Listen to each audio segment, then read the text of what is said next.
Fidèles téléspectateurs de la télévision Burkina Info, bonjour et bienvenue au 13h de Burkina Info. Mais cette fois-ci, nous allons retrouver comme invité M. Zakaria Touré, ancien syndicaliste. Il sera question précisément de la date du 1er mai, considérée comme la journée du travail au Burkina, et quelles sont les luttes que les syndicats ont dû mener pour plus de liberté et pour avoir accès à leurs revendications. Alors, M. Zakaria Touré, bonjour. Bonjour, madame. Aujourd'hui, 1er mai, des luttes ont été menées et parmi ces luttes, la date du 3 janvier 1966 reste à jamais gravée dans la mémoire de tous les syndicalistes du Burkina. Alors, selon vous, quelle est l'histoire qui se cache derrière cette date du 3 janvier 1966? C'est la prise de conscience des travailleurs de leur propre force et de la volonté de donner plus de liberté aux syndicats. Au départ, il n'était pas prévu de faire des manifestations violentes. C'est des négociations qui n'ont pas abouti et c'est ce qui a amené finalement l'action du 3 janvier, le soulèvement du 3 janvier qui a été non seulement pour les travailleurs, mais pour l'ensemble de la population. Parce qu'il faut dire que si le 3 janvier a été ce qu'il a été, ce n'est pas le fait seulement des travailleurs, c'est parce que toute la population en avait ras-le-bol. Donc c'est un changement fondamental et du comportement même de la population. Un changement qui a envoyé le départ du premier président du Burkina, à savoir Maurice Yamyoro, qui a dû quitter un de ces matins le pouvoir. Une date aussi qui a été rééditée aussi dans l'histoire du Burkina, à savoir les 30 et 31 octobre 2014. C'est ça. Ils sont leurs propres victimes, à mon avis. Et parce que si ils avaient écouté les travailleurs, la population, s'ils avaient essayé de satisfaire les revendications faites, il y avait des chances que ces événements n'aient pas lieu, ou du moins ne prennent pas cette forme. Mais d'un côté comme de l'autre, les travailleurs ont buté à des responsables qui sont sourds, qui sont restés sourds et imbus de leur personne. C'est ce qui a amené les événements. Est-ce qu'aujourd'hui, le pouvoir prend en compte les revendications des syndicats? Le pouvoir n'a pas le choix. Il a intérêt également à prendre en compte les revendications. Parce que le régime précédent, ils l'ont vu. Ils ont vu ce qui s'est passé pour qu'ils soient partis. Alors s'ils veulent rester, ils ne doivent pas faire la même chose. Donc aujourd'hui, il y a une différence entre la façon dont les syndicats présentent leurs revendications. Bon, je ne peux pas le dire de façon formelle puisque je ne suis pas dans le milieu. Et comme je vous l'ai dit, je me suis écarté du milieu syndical depuis 1973, juillet 1973 précisément. Bon, je suis resté en contact avec les travailleurs, mais pas pour du syndicalisme, mais pour la formation. C'est bien qu'aujourd'hui, si je veux faire un parallèle entre le syndicalisme que moi j'ai connu et celui qui se pratique aujourd'hui, je risque de faire des amalgames. Et je ne veux pas ça.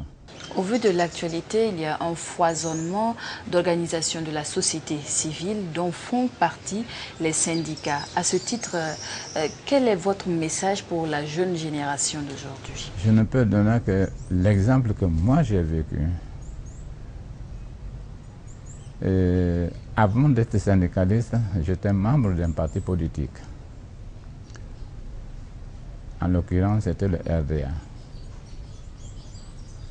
Mais à partir du moment où j'étais devenu responsable syndical, je suis resté adhérent, mais je n'amenais pas les mots d'ordre de mon parti au niveau du syndicat. Et ça, c'est une chose à laquelle il faut faire beaucoup attention, parce que dans un syndicat, il y a les adhérents de tous les partis.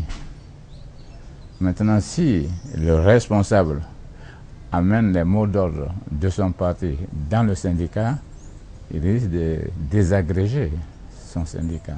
En ce temps, comment vous faites pour éviter toute politisation du milieu syndical? Je ne sais pas si on se comprend très bien, mais il faut éviter que le syndicat obéisse à un parti politique. C'est ce que moi je voudrais dire. Que le syndicat soit entraîné par le parti politique, non. Mais si il y a une politique qui peut être avantageuse pour les travailleurs, mais le syndicat peut pratiquer cette politique-là sans être dans l'erreur. Voilà. Mais politiser le syndicat par le biais d'un parti, c'est ça qui est à éviter. Parce que c'est un risque pour le syndicat lui-même. Alors aujourd'hui, les syndicats ont décidé de placer cette journée du 1er mai dans le cadre de l'offensive. À regarder les choses, on a l'impression que c'est une guerre entre gouvernement et syndicats. Quelle est la mesure que les syndicats doivent adopter en pareille situation de revendication normalement? Moi, je pense que s'il y a un effort de part et d'autre, les syndicats et le gouvernement doivent se compléter pour le bien des travailleurs. Si les syndicats sont opposés au gouvernement, qu'il y ait une lutte, bon, ce n'est pas toujours que l'intérêt du travailleur puisse s'en ressentir. Moi, je pense, en tout cas, tel que moi j'ai pratiqué le syndicalisme, on arrivait toujours à se comprendre et à nous orienter vers l'intérêt des travailleurs. La lutte, c'est bien, mais lorsque elle est mal menée, elle devient stérile, avec ses conséquences. Un dernier conseil à l'endroit des gouvernants, mais aussi à l'endroit des syndicalistes. La plupart du temps, les syndicats ont raison parce qu'ils sont exaspérés de ne pas trouver une réponse à leurs revendications. La plupart du temps, on leur fait des promesses qui ne tiennent pas. Je peux dire que ce n'était pas le cas en notre temps. Au niveau du syndicat que moi j'ai dirigé, on n'a jamais eu à faire de grève. Puisque chaque fois qu'on se présentait, on présentait le problème. Une fois qu'il était correctement présenté et compris, ben il était satisfait. Alors ça nous a évité d'avoir à lutter avec nos dirigeants. Nous n'avons participé qu'à une seule grève, qui était la grève du Suncha. Et là, c'était une participation par solidarité. Une dernière question, elle est un peu en lien avec l'actualité. On a l'impression aujourd'hui au Burkina que tout le monde se considère comme syndicat pour revendiquer.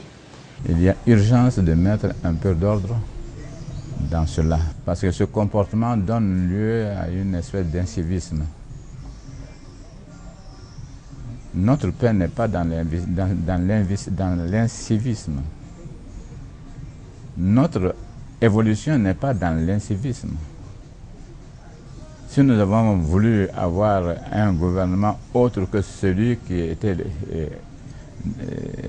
là et qui était un gouvernement des dictateurs, il ne faut pas que nous remplaçons, nous devions des anarchistes. Non. Nous devons être des citoyens conscients, réclamer nos devoirs, nos droits, d'accord, mais ne pas méconnaître nos devoirs. Voilà. Alors si chacun se croit assez fort pour s'imposer,